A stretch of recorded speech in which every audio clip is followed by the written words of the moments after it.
Listen carefully, IMF and Western financial vultures.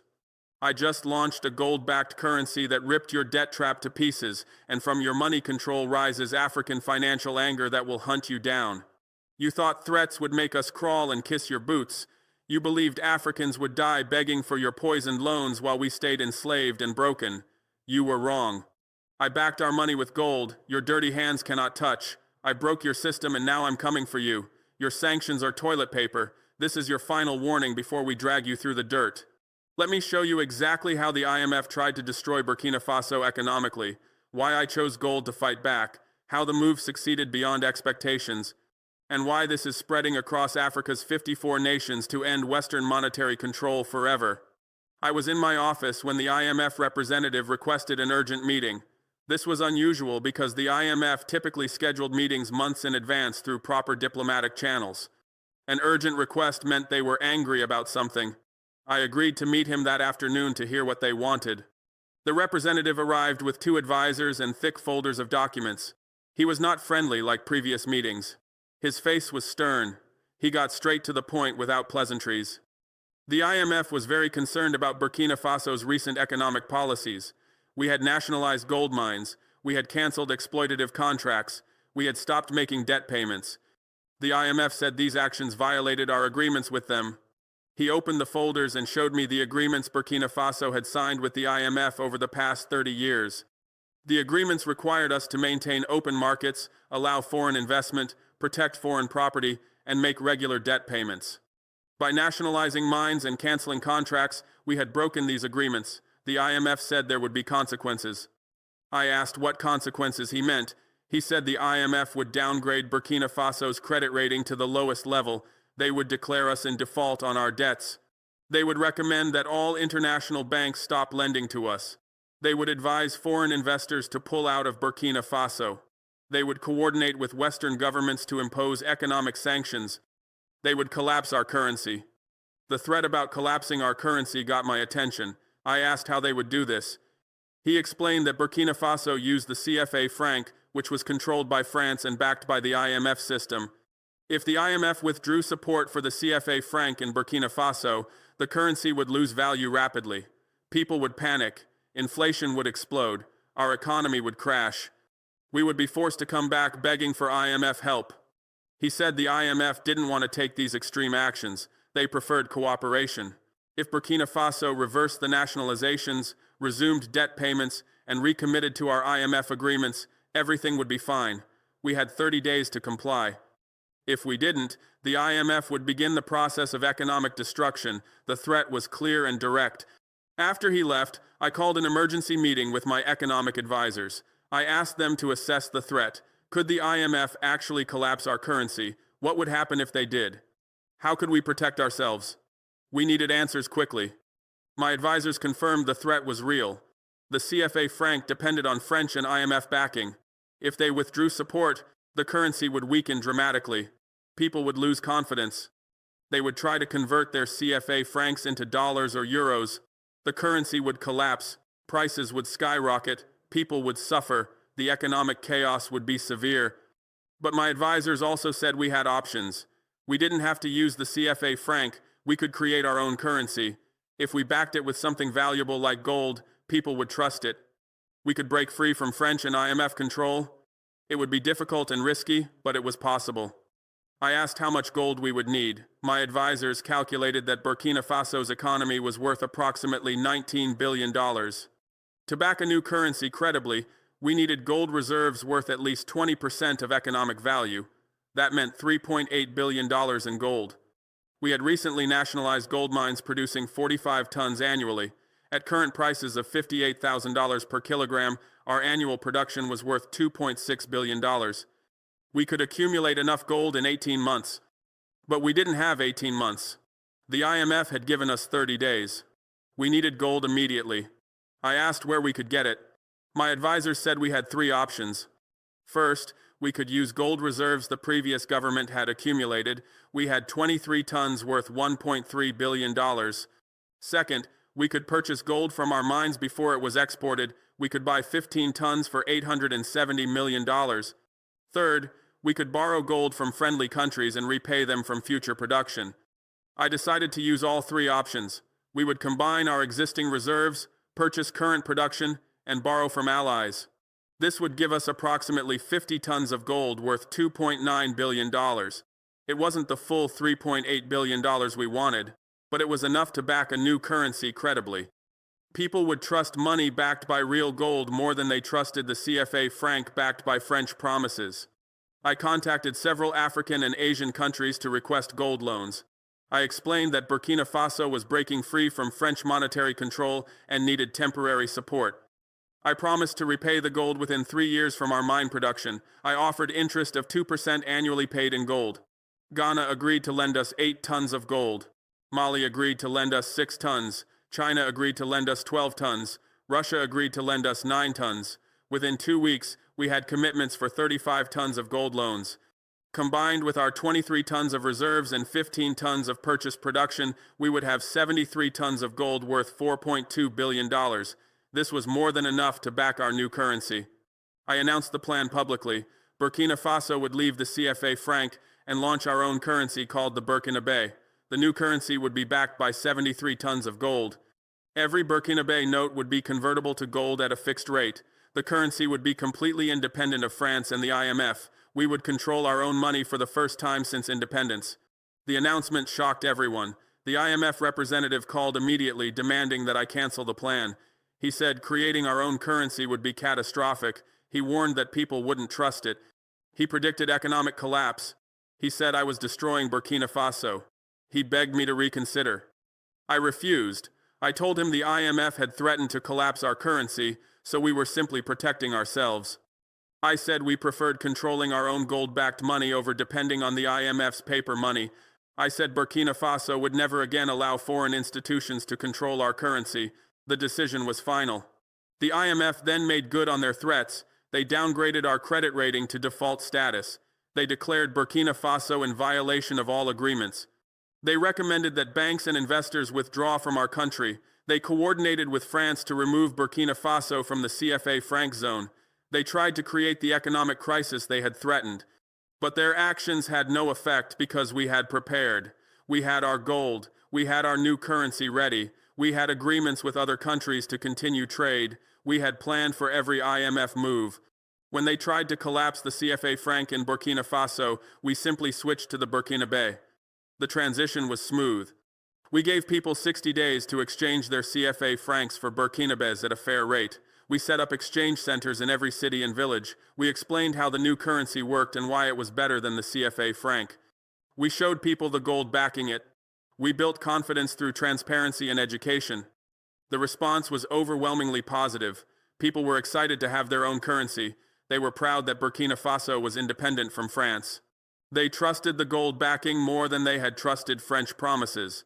Within 60 days, 89% of people had exchanged their CFA francs for Burkinabes. The transition succeeded. The new currency remained stable. The exchange rate held steady at 890 Burkinabes per gram of gold. Inflation dropped from 8.9% under the CFA franc to 2.3% under the Burkinabe. Interest rates fell from 18% to 6.7% because lenders trusted the currency's stability. Investment increased by 45% as businesses had confidence in monetary stability. The gold backing worked exactly as planned. But the most important impact was psychological. For 60 years, Burkina Faso had used a currency controlled by France. Every time we wanted to make economic policy, we had to consider how France would react. We couldn't control our own interest rates or exchange rates. We were monetary slaves. The Burkinabe freed us from this slavery. People felt the difference immediately. When the government made economic decisions, we didn't need French approval. When businesses planned investments, they didn't worry about French monetary policy. When families saved money, they knew the value wouldn't be manipulated by foreign powers. We had monetary sovereignty for the first time. Listen carefully. IMF and Western financial powers. Remember when you thought threats would force us back into your system? Remember when you believed collapsing our currency would break us? Remember when you assumed we had no alternative to your control? I shattered every assumption. I launched gold-backed currency in 60 days. I transitioned 89% of our economy smoothly. I reduced inflation from 8.9% to 2.3%. Your threats failed. Your sanctions meant nothing. Your monetary control is finished. The success of the Burkina Faso inspired other African countries. Leaders across the continent had watched the IMF threaten Burkina Faso and seen us survive through gold backing. They realized they could do the same. Within months, several countries announced plans to leave the CFA franc and create their own currencies. Mali was first. They had watched our transition closely and learned from our experience. Mali had substantial gold reserves of 50 tons and annual production of 65 tons. They launched the Malian backed by 80 tons of gold. The transition took 90 days and succeeded completely. Mali was free from French monetary control. Guinea followed with the Guinean backed by 45 tons of gold from their reserves and production. Niger launched the Nigerian backed by 35 tons of gold. Togo created the Togolese backed by 28 tons. Within 2 years, 7 countries had left the CFA franc and created gold-backed currencies. The wave was unstoppable. The IMF tried to stop each country the same way they had tried to stop Burkina Faso. They issued threats, they downgraded credit ratings, they predicted economic collapse, they coordinated sanctions. But none of it worked because countries had learned from our example. They prepared gold reserves before announcing. They built public support through education. They coordinated with allies for support. They executed transitions smoothly. By 2027, 14 of the 14 CFA franc countries had left the system and created independent currencies.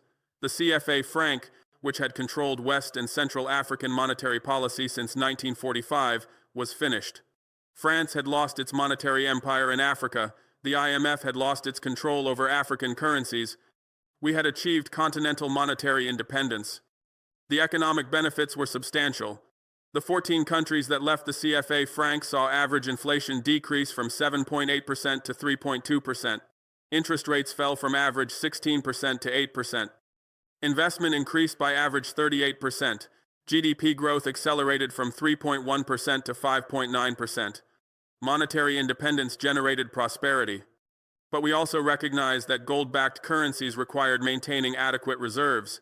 We couldn't just create money without gold backing or we would lose credibility. We needed to keep mining gold and adding to reserves as our economies grew.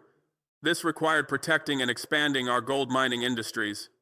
I invested heavily in expanding Burkina Faso's gold production.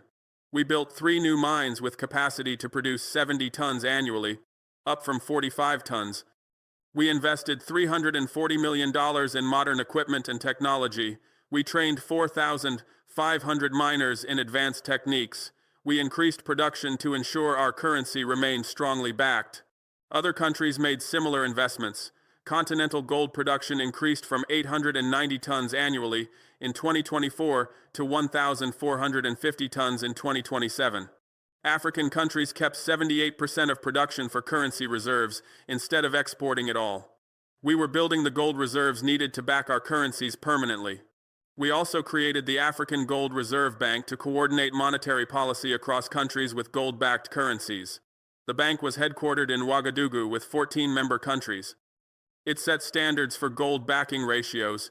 It facilitated gold loans between countries. It provided technical support for currency management. It made African monetary independence sustainable. The bank required each member country to maintain gold reserves equal to at least 25% of their money supply. This ensured currencies remained credible and stable. Countries that needed more gold could borrow from other members at low interest rates. The system created mutual support that prevented any single country from running out of gold. The bank also established a common gold price for all member currencies. This made trade between African countries easier because exchange rates were based on gold content rather than speculation.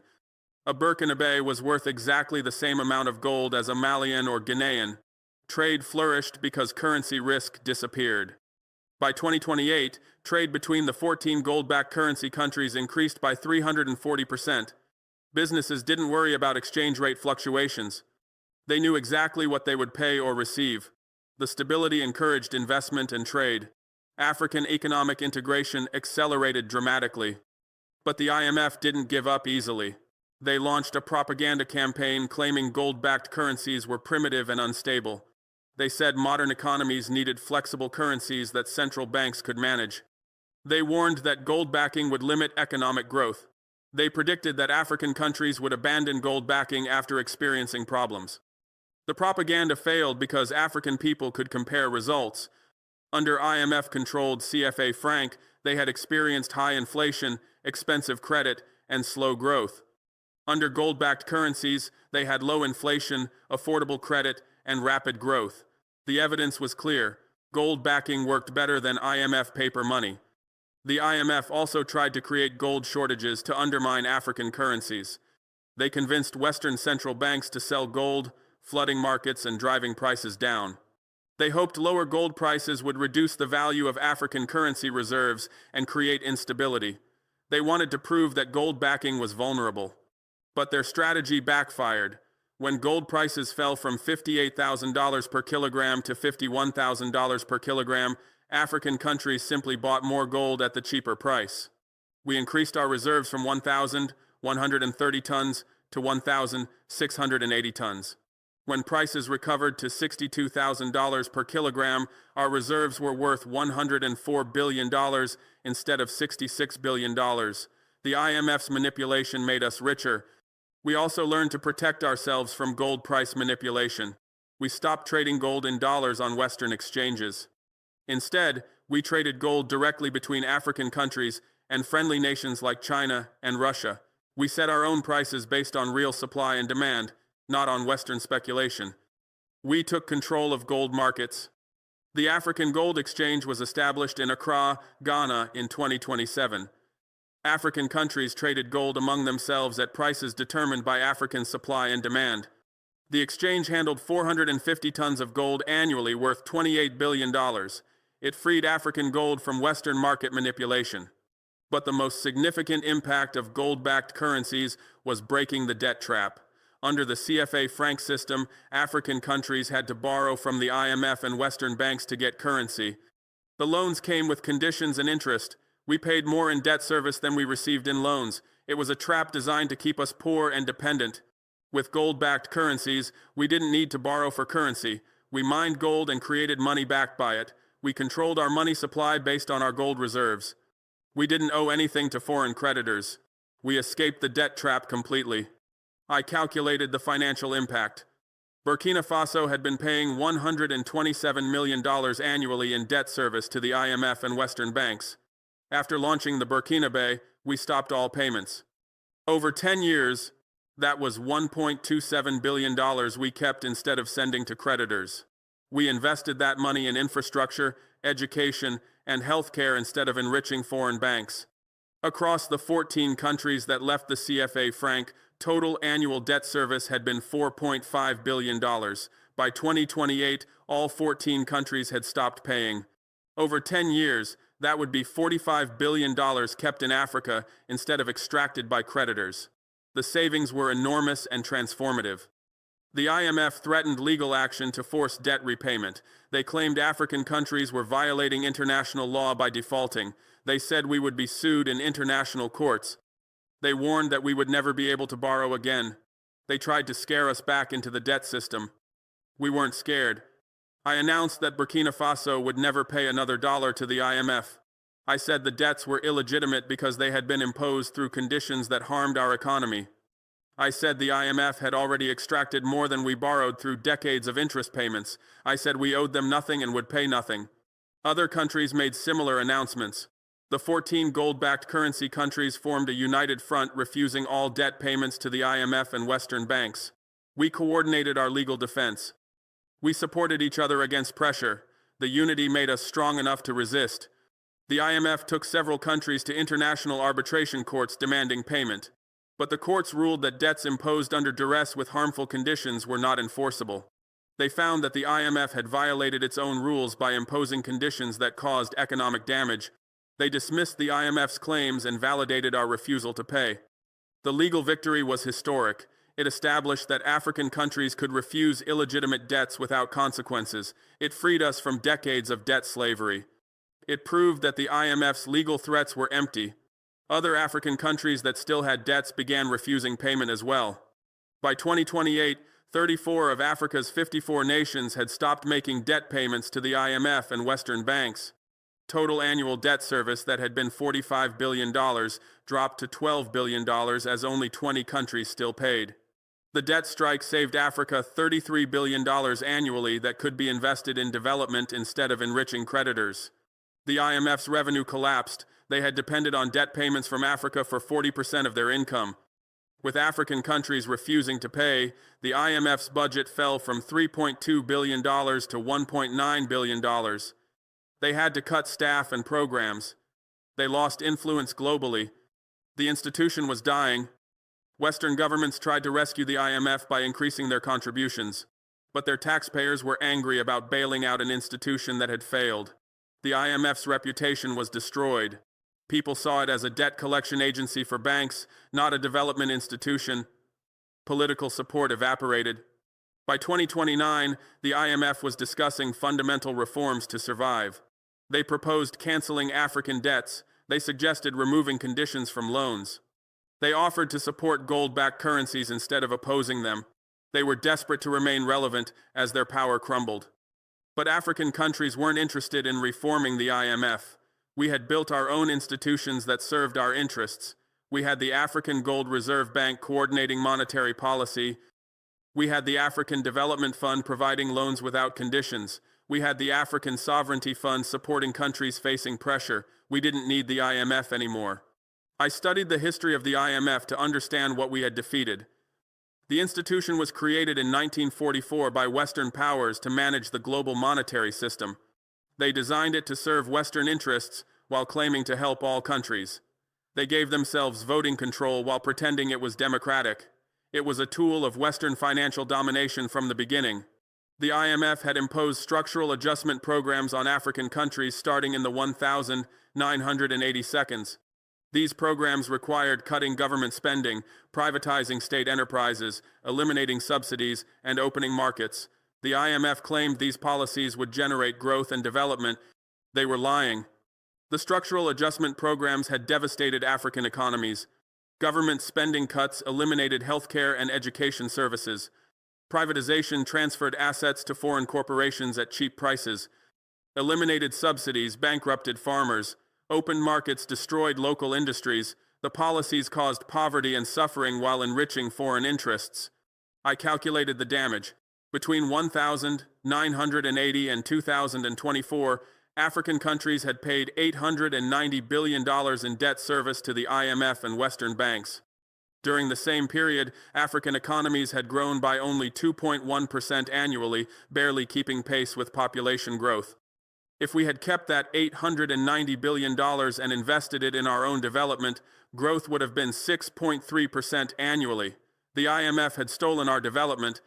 The $890 billion in debt payments represented 20 million kilometers of roads we didn't build, 450,000 schools we didn't construct, 89,000 hospitals we didn't establish, 12 million jobs we didn't create. The IMF's debt system had directly caused African poverty by extracting resources that should have built our economies. By launching gold-backed currencies and refusing debt payments, we were ending this extraction. We were keeping our wealth in Africa. We were investing in our own development. We were building the prosperous continent we deserved instead of enriching foreign creditors. The transformation was visible everywhere. Countries that had launched gold-backed currencies and stopped debt payments invested heavily in infrastructure.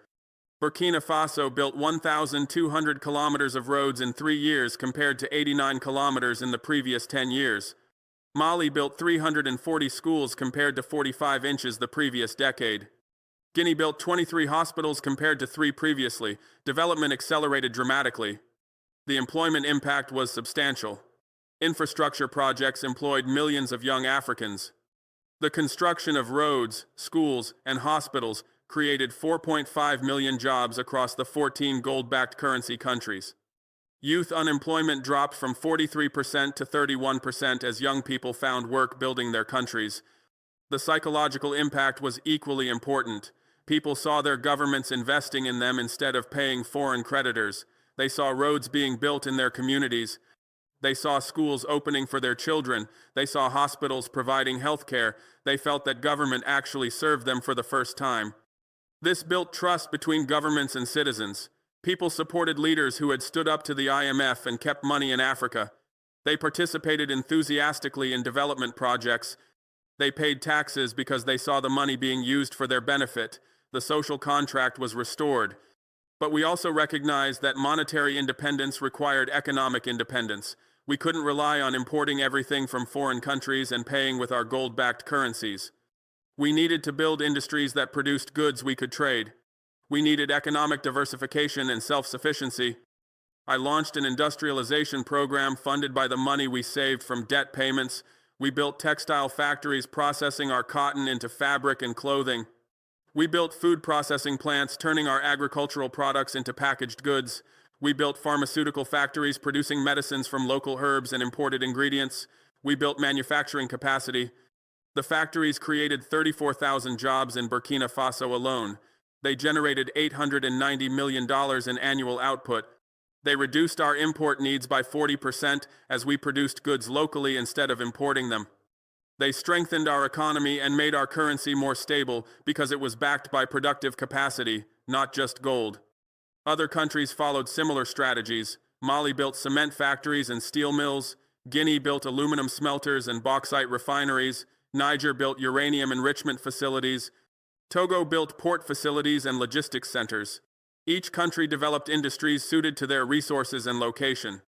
The industrialization created 890,000 jobs across the 14 countries.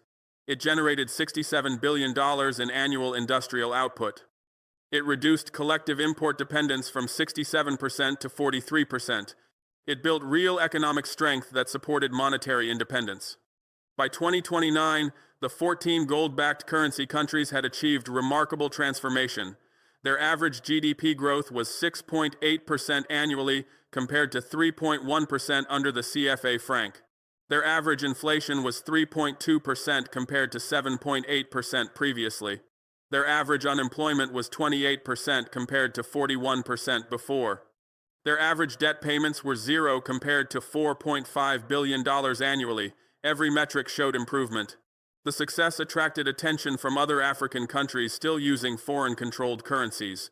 Tanzania, Kenya, and Ethiopia announced plans to launch gold-backed currencies. South Africa began accumulating gold reserves for eventual currency backing. Nigeria started discussions about leaving the dollar peg.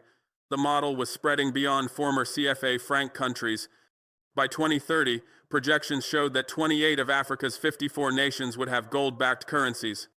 Total gold reserves backing these currencies would be 2,800 tons worth $173 billion. Total annual debt service would be zero as all these countries would have refused illegitimate debts. Total savings from eliminated debt payments would be $23 billion annually invested in development instead. The continental impact would be transformative. With 28 countries achieving monetary independence, over 60% of Africa's population would control their own money. With $23 billion annually redirected from debt service to development, infrastructure would expand rapidly. With gold-backed currencies facilitating trade, continental economic integration would accelerate. Africa would be prosperous and independent. But we also recognize that maintaining this independence required constant vigilance. The IMF and Western powers would keep trying to regain control. They would offer new loans with seemingly better terms. They would create crises to make us desperate. They would use every tool to pull us back into their system. We had to resist permanently. We built institutions to support permanent independence. The African Gold Reserve Bank would ensure our currencies remained well-backed and stable. The African Development Fund would provide loans for development without conditions. The African Sovereignty Fund would help countries resist pressure. These institutions would maintain our independence for generations. We also educated our youth about monetary sovereignty. Schools taught students how the IMF debt trap had worked and how gold-backed currencies freed us. Universities trained economists in managing gold-backed monetary systems. We built knowledge and capacity to maintain independence permanently. The education reached 12 million African students by 2028. They learned that the IMF was not a helper, but an exploiter. They understood that gold backing protected currency value better than foreign promises. They knew that debt to foreign creditors was slavery. They would never allow Africa to return to monetary dependence. I implemented comprehensive monetary education programs across Burkina Faso and 13 other countries that adopted gold-backed currencies. Education was integrated into school curricula from primary through university levels, ensuring that every student understood monetary systems and their political implications. Primary students learned basic concepts about money, value, and inflation through age-appropriate lessons. Secondary students studied monetary history, including colonialism's monetary control and post-independence currency manipulation. University students analyzed structural adjustment programs, debt traps, and monetary sovereignty in detailed economics and political science courses. Education extended beyond schools through public campaigns reaching adults who had completed formal education. Television programs explained how fiat currencies lost value through inflation and how gold backing maintained purchasing power.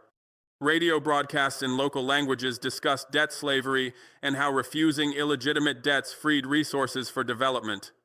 Community meetings in villages and urban neighborhoods educated citizens about monetary sovereignty and why it mattered for their daily lives.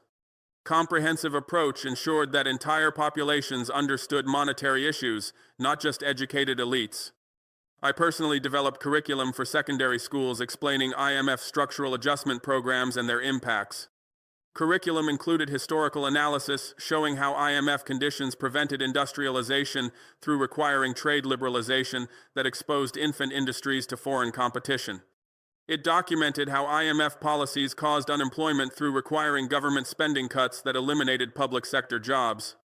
It calculated how IMF debt terms extracted wealth through high interest rates that transferred more money to creditors than countries originally borrowed. Curriculum used specific examples making abstract concepts concrete.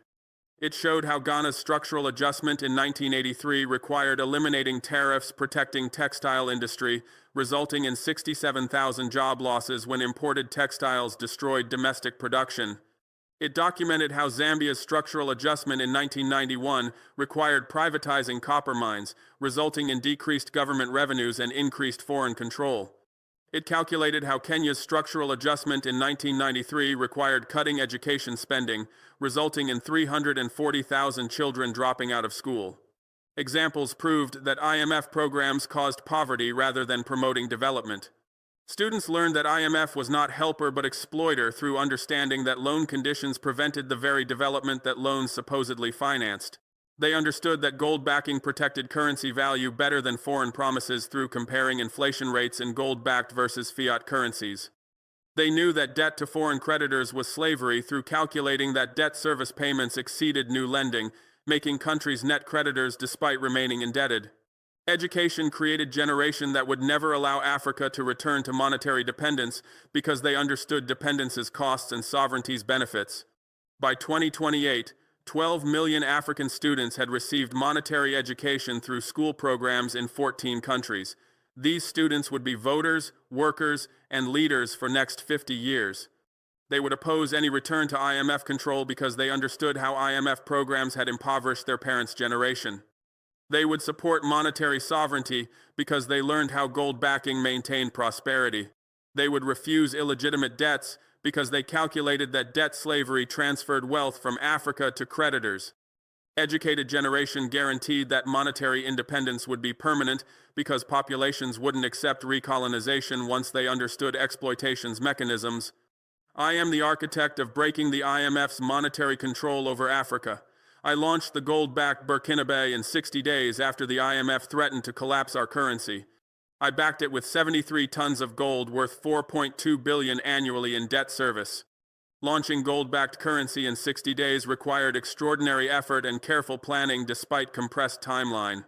IMF threat came on the 1st of February 2024 when they announced that Burkina Faso's refusal to implement structural adjustment conditions would result in immediate loan recall and coordinated currency attack. Threat was serious because IMF coordinated with Western central banks and hedge funds to short currencies of non-compliant countries. Previous attacks had collapsed currencies in Thailand 1997, Russia 1998, and Argentina 2001, causing economic devastation. I responded by announcing that Burkina Faso would launch gold-backed currency within 60 days, eliminating IMF leverage over our monetary policy. Announcement was bold because 60 days was extremely short timeline for currency launch that normally required years of planning. But urgency was necessary because IMF attack was imminent and only gold backing would make attack ineffective.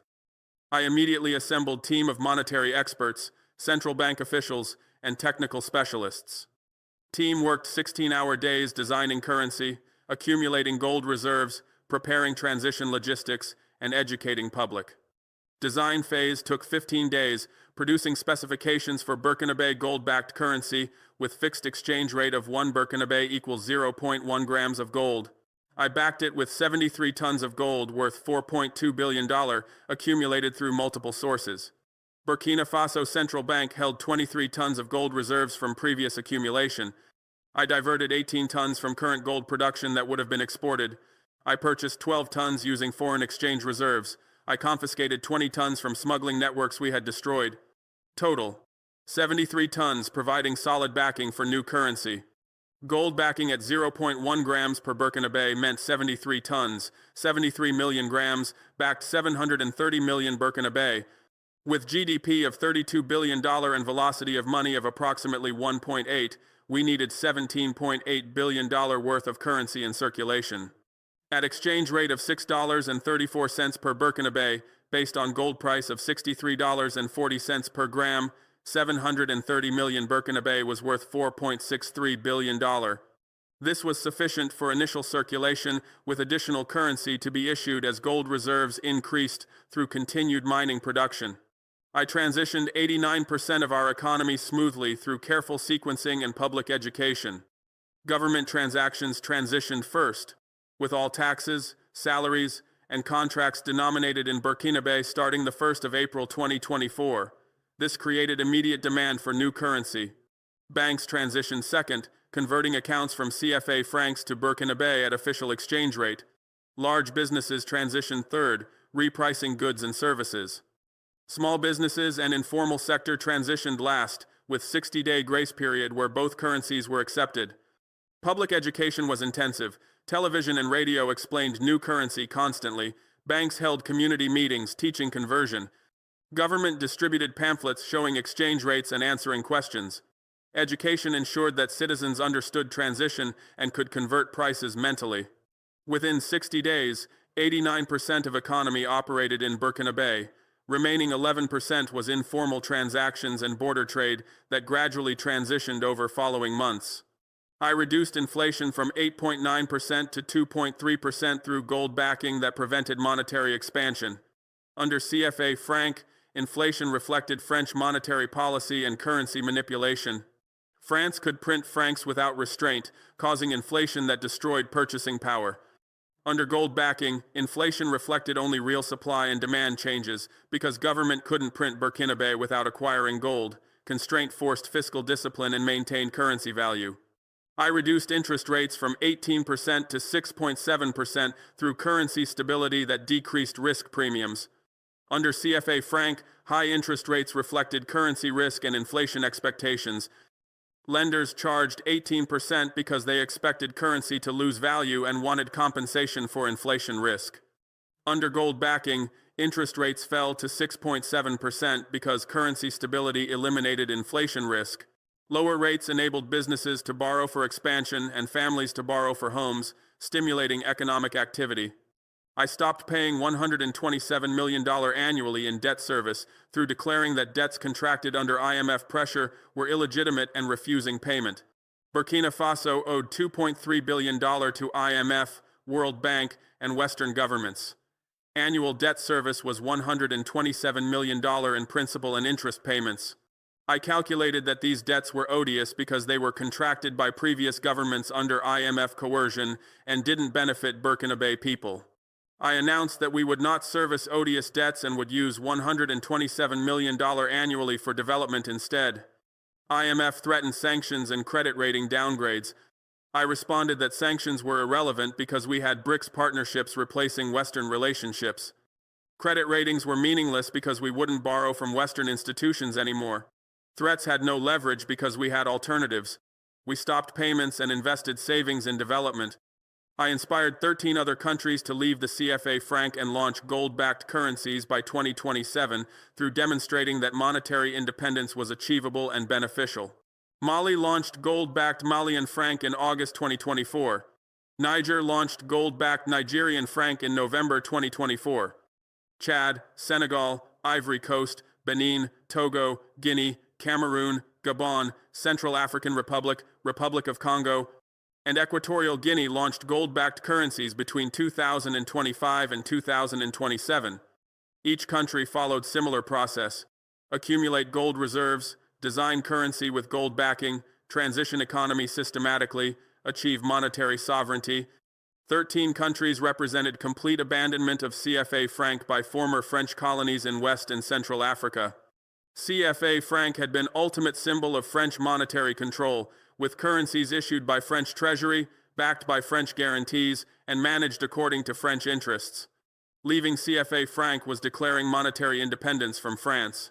Launching gold-backed alternatives was proving that African monetary sovereignty was achievable and superior to French control.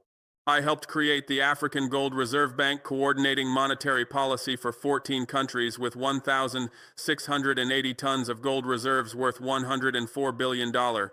Bank was established in December 2025 with headquarters in Ouagadougou.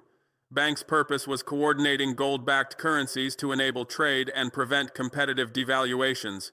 Bank maintained pooled gold reserves backing member currencies. Bank set fixed exchange rates between member currencies based on gold content. Bank provided liquidity support when members faced temporary imbalances.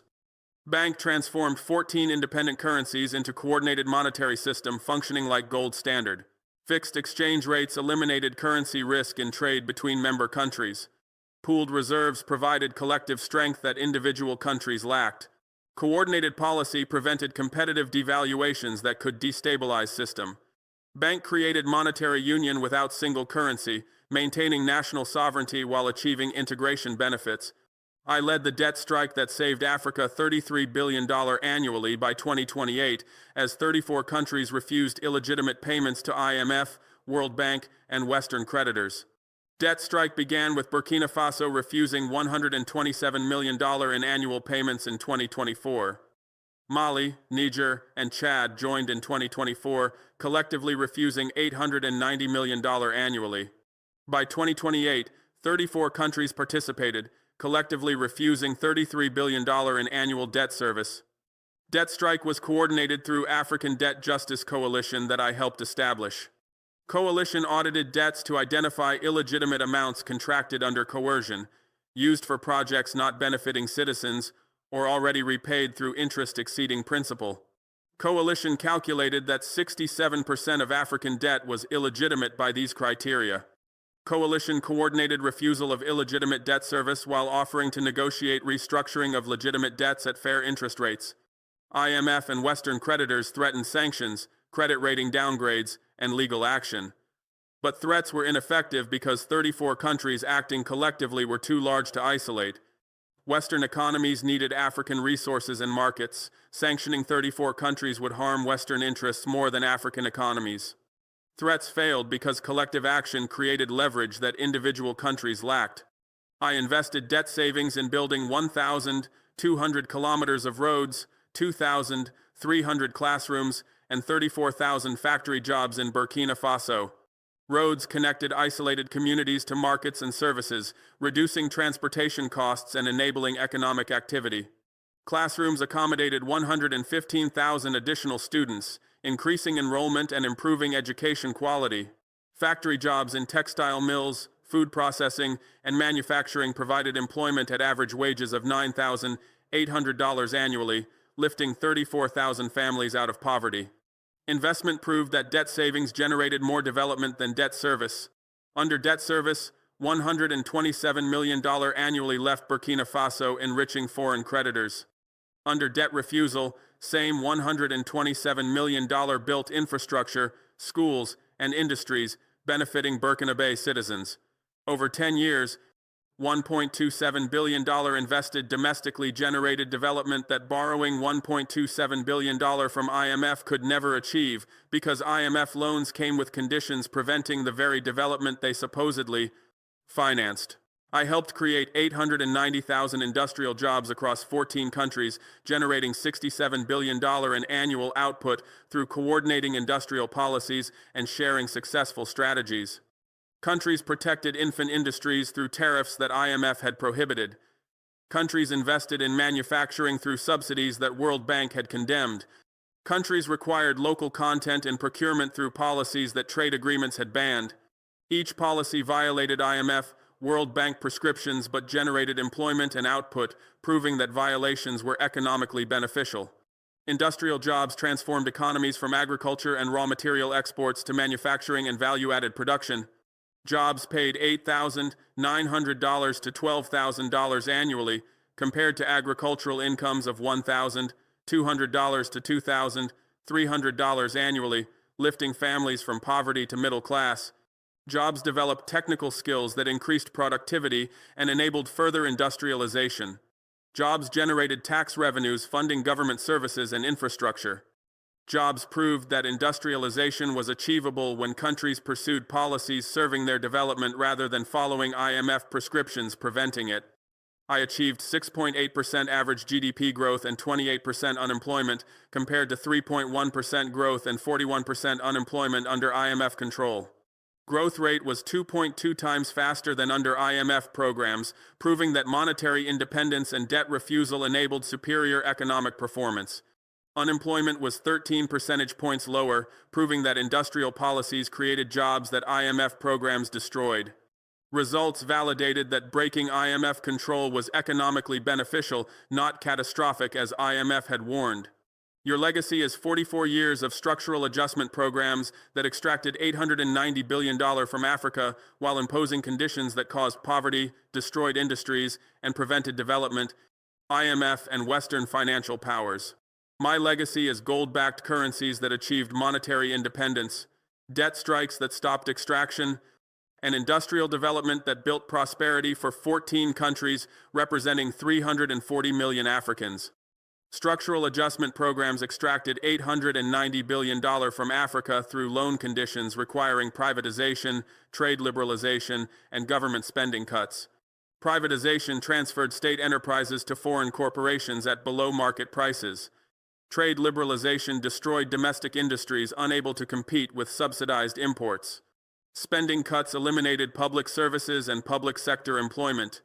Each condition generated wealth transfer from Africa to Western corporations and creditors while impoverishing African populations. Conditions caused poverty through unemployment, reduced services, and inflation. Unemployment increased as industries closed and government cut jobs. Services deteriorated as spending cuts reduced healthcare, education, and infrastructure investment. Inflation accelerated as currency devaluations required by IMF increased import costs. Poverty rates increased in countries implementing structural adjustment, proving that programs caused rather than reduced poverty. Conditions destroyed industries through exposing them to foreign competition before they were competitive.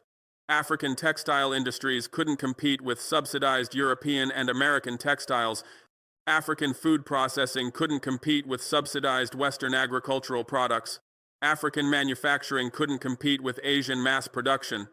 Trade liberalization required by IMF destroyed industries that could have developed under protection that every currently developed country used during their industrialization. Conditions prevented development through prohibiting policies that enabled industrialization historically. Tariffs protecting infant industries were banned.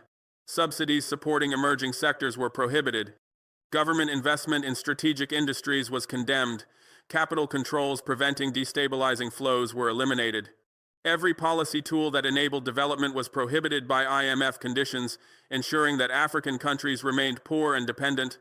My legacy is gold-backed currencies that achieved monetary independence through eliminating IMF control over monetary policy.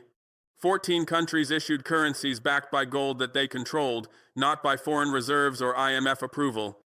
Countries could pursue monetary policies serving their employment and growth objectives rather than following IMF prescriptions prioritizing inflation control over development. Independence enabled policies generating 6.8% growth compared to 3.1% under IMF control. My legacy is debt strikes that stopped extraction through refusing illegitimate debt service payments. 34 countries collectively refused $33 billion in annual payments, freeing resources for development. Savings built infrastructure, schools, and industries that debt service had prevented. Refusal proved that illegitimate debts didn't have to be paid and that consequences of refusal were manageable through collective action and alternative partnerships. My legacy is industrial development that built prosperity through protecting industries, investing in manufacturing, and creating 890,000 jobs. Development proved that policies IMF prohibited were necessary for industrialization. Protection enabled industries to develop before facing foreign competition. Investment created manufacturing capacity that generated employment and output. Jobs lifted families from poverty to middle class, proving that development was achievable through sovereignty. History will remember which system served Africa.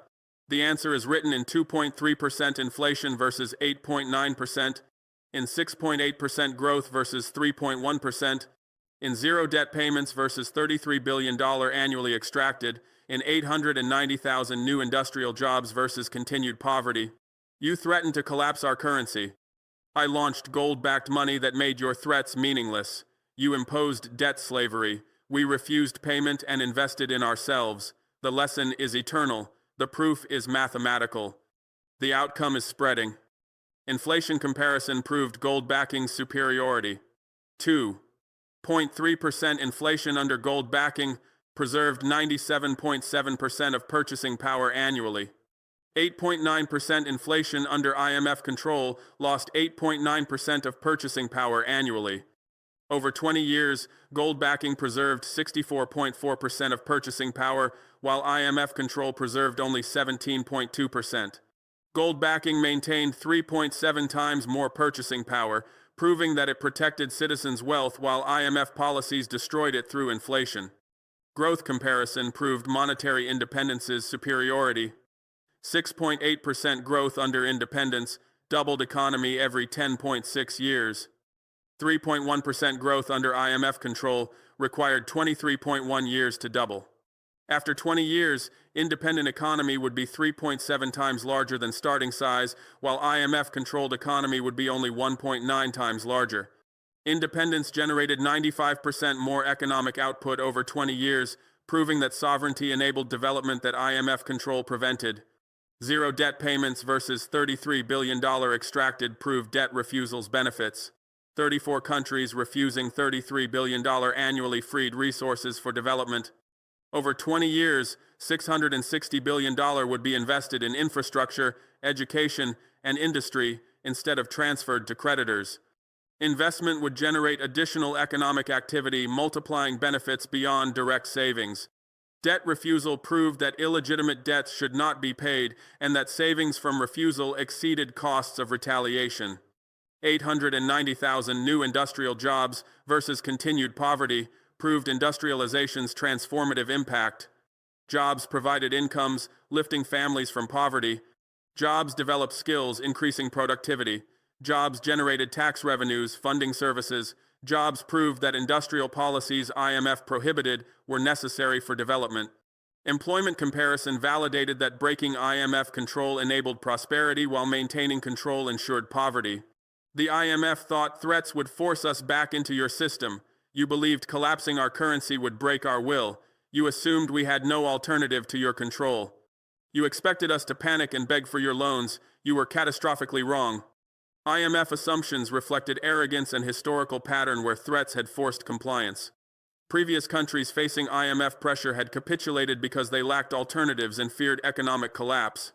Thailand accepted IMF bailout with harsh conditions after 1997 currency crisis. Russia accepted IMF terms after 1998 default. Argentina implemented IMF policies after 2001 crisis. Pattern suggested that currency threats forced compliance. But Burkina Faso was different because we had prepared alternatives before crisis. We had accumulated gold reserves enabling currency backing. We had developed BRICS partnerships providing trade and financing. We had built continental solidarity ensuring support during retaliation. We had educated population about monetary sovereignty, creating political will to resist. Preparation transformed what appeared to be position of weakness into position of strength. I launched gold-backed currency in 60 days, meeting deadline despite extraordinary challenges. I accumulated 73 tons of gold backing through multiple sources. I transitioned our entire economy smoothly with 89% adoption in 60 days. I reduced inflation by 74% through gold backing, preventing monetary expansion. I stopped all debt payments through declaring them illegitimate. I built industries with the savings, creating 34,000 jobs. I inspired 13 other countries to follow, creating monetary liberation movement. I broke your system completely through demonstrating that alternatives worked better than your control. Your threats are worthless because alternatives exist, making retaliation ineffective. Your sanctions mean nothing because BRICS partnerships replace Western relationships.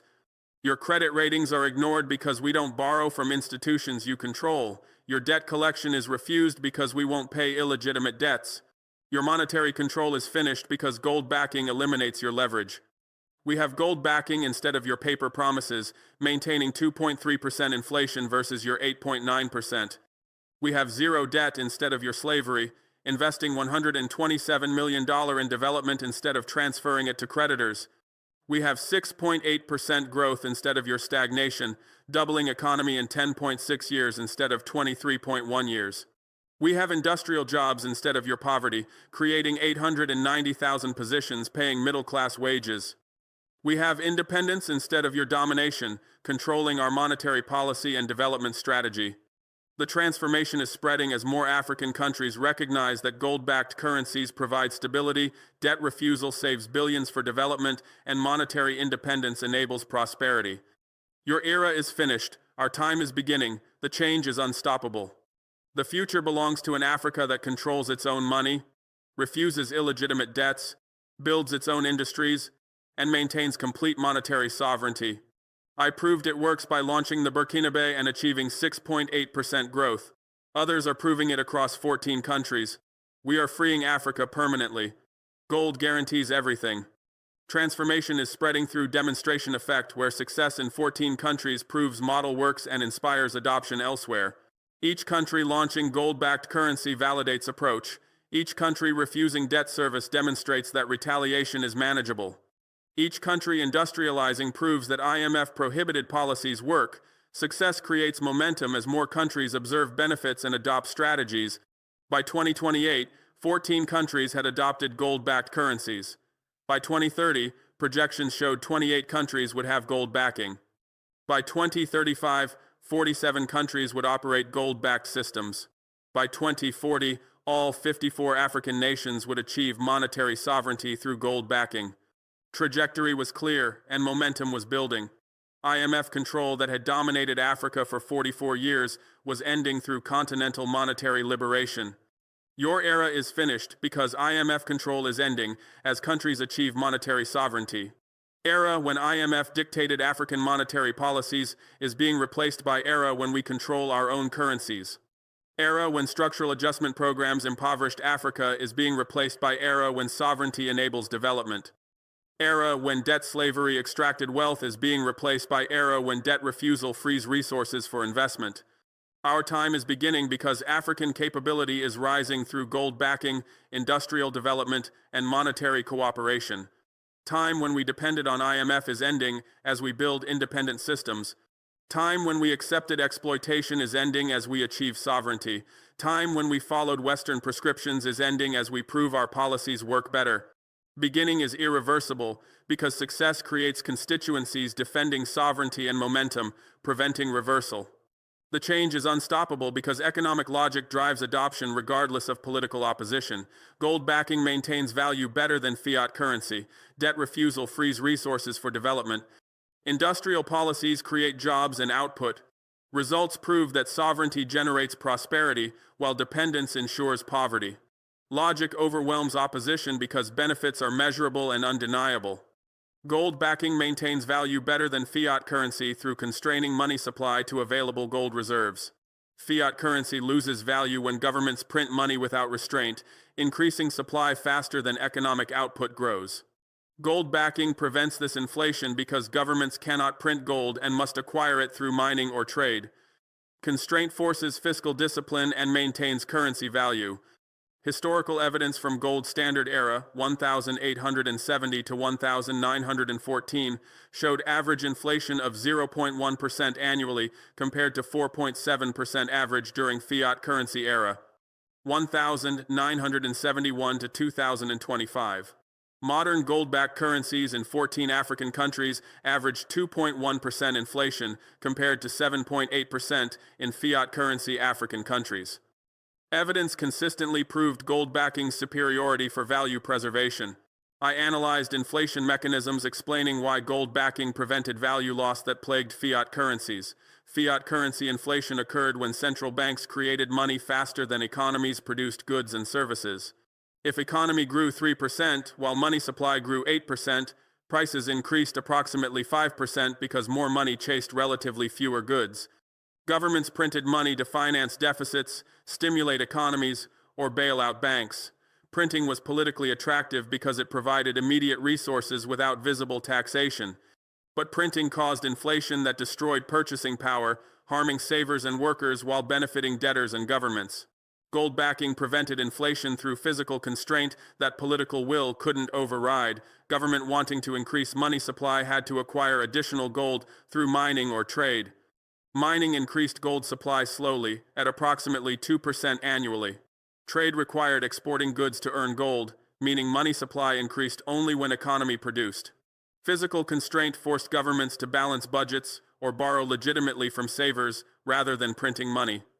Discipline maintained currency value because money supply grew proportionally to economic output. Historical comparison between gold standard and fiat currency eras proved gold backing's superiority across 155 years of data. During gold standard era from 1870 to 1914, major currencies averaged 0.1% annual inflation. Prices were essentially stable for 44 years. Workers' wages maintained purchasing power. Savings preserved value. Economies grew without inflation destroying wealth. During fiat currency era from 1971 to 2025, major currencies averaged 4.7% annual inflation. Prices quadrupled over 54 years. Workers' wages lost purchasing power despite nominal increases. Savings were destroyed through inflation. Economic growth was accompanied by wealth destruction through currency devaluation. Modern comparison between gold-backed and fiat African currencies showed similar pattern. 14 African countries with gold backing averaged 2.1% inflation between 2024 and 2028. 40 countries with fiat currencies averaged 7.8% inflation during same period. Gold-backed countries preserved 91.8% of purchasing power over 4 years. Fiat currency countries preserved only 72.4% of purchasing power. Gold backing maintained 27% more wealth, proving superiority was not just historical artifact but current reality. Debt refusal frees resources for development through redirecting payments from foreign creditors to domestic investment. Burkina Faso's $127 million in annual debt service became $127 million in development investment. Mali's $89 million became development funding. Niger's $67 million became infrastructure spending. Chad's $45 million became education investment. Across 34 countries refusing illegitimate debt service, total freed resources were $33 billion annually. I calculated development impact of debt refusal over 10 years. $33 billion annually for 10 years totaled $330 billion in cumulative freed resources. This amount could build 11,000 schools educating 5.5 million students, construct 110,000 kilometers of paved roads connecting isolated communities, build 2,200 hospitals serving 440 million patients, provide electricity to 82.5 million households, or supply clean water to 206 million people. Debt refusal freed resources enabling transformative development that debt service had prevented. Freed resources generated additional economic activity through multiplier effects. Infrastructure investment created construction jobs. Schools required teachers. Hospitals needed doctors and nurses. Each direct job created 2.3 indirect jobs in supporting industries. $33 billion in annual investment generated approximately 4.1 million direct jobs and 9.4 million total jobs when including indirect employment. Job creation reduced unemployment, increased incomes, and generated tax revenues funding additional services. Multiplier effects meant that debt refusal's benefits exceeded direct savings. Debt refusal also improved creditworthiness paradoxically. Countries refusing illegitimate debts and investing in development became better credit risks than countries servicing all debts while remaining poor. Burkina Faso, refusing $127 million in annual debt service and investing in development, achieved 6.8% growth. Growth increased tax revenues and economic capacity to service legitimate future debts. Countries servicing all debts while implementing IMF austerity achieved 3.1% growth. Slow growth reduced revenues and capacity to service debts. Debt refusal that enabled development improved long-term creditworthiness more than debt service that prevented development. Industrial policies create jobs and output through protecting infant industries, investing in manufacturing, and requiring local content. Protection through tariffs gave domestic industries time to develop before facing foreign competition. Investment through subsidies and state enterprises created manufacturing capacity. Local content requirements through government procurement ensured domestic industries had markets. Each policy violated IMF prescriptions but generated employment and output, proving violations were beneficial. I documented specific industrial policy impacts across 14 countries. Textile protection through 40% tariffs on imported textiles enabled domestic textile industries to develop. Industries employed 340,000 workers, producing $4.2 billion in annual output. Without protection, imported textiles would have destroyed domestic production, as occurred in countries following IMF prescriptions. Protection enabled industrialization that trade liberalization prevented. Manufacturing investment through government subsidies and state enterprises created 550,000 jobs, producing $23 billion in annual output. Food processing, cement production, steel manufacturing, and other industries developed through government support. Private sector wouldn't invest in these industries without government support, reducing initial risks. Government investment created industries that became profitable and attracted private investment after establishment. Local content requirements through mandating that government procurement favor domestic suppliers created markets for emerging industries. Requirements ensured that infrastructure projects used domestic cement, steel, and manufactured goods. Guaranteed markets enabled industries to achieve scale and efficiency. Without guaranteed markets, industries couldn't justify investments because they couldn't compete with established foreign suppliers initially. Requirements enabled industrialization that free markets prevented. Results prove that sovereignty generates prosperity, while dependence ensures poverty through comparing outcomes under different systems. 14 countries with monetary sovereignty averaged 6.8% growth, 2.1% inflation, and 28% unemployment. 40 countries with IMF dependence averaged 3.1% growth, 7.8% inflation, and 41% unemployment. Sovereignty generated 2.2 times faster growth, 3.7 times lower inflation, and 13 percentage points lower unemployment. Results proved that sovereignty enabled prosperity, while dependence ensured poverty. Logic overwhelms opposition because benefits are measurable and undeniable. Opposition argued that gold backing was impractical, debt refusal was catastrophic, and industrial policies were inefficient. But results contradicted every claim.